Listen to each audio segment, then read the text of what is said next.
Okay, we've got our head all sanded down. We went back in and touched up what needed to be touched up. Sanded it down again. And then we took a damp cloth, wiped everything off.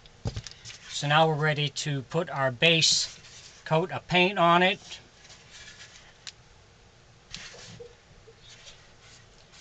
So we're going to paint the head. That's for the back, and then the mouth. And I'm just using a white paint for a base.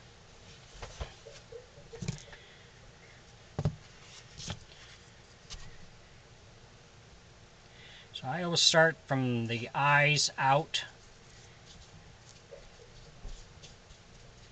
That way you can turn it and lay it on its side and stuff and not have to worry about touching up the paint. So I always start basically inside, work my way out to the outside.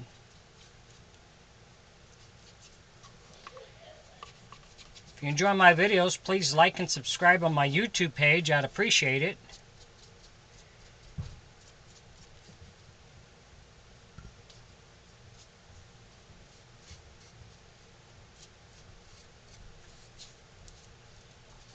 So like I said, we're going to put this base coat on, let it set up and dry, and then once it's dry, we're going to take 220 grit sandpaper and we'll lightly sand it down, then give it another coat of white, and then if everything looks okay, we should be able to start adding our color and painting it.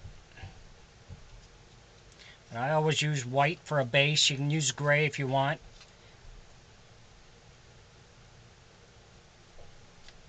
I just think the white makes everything pop better once when you start adding color to the white.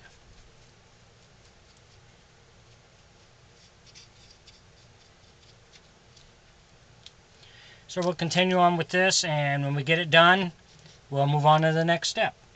Thanks for watching.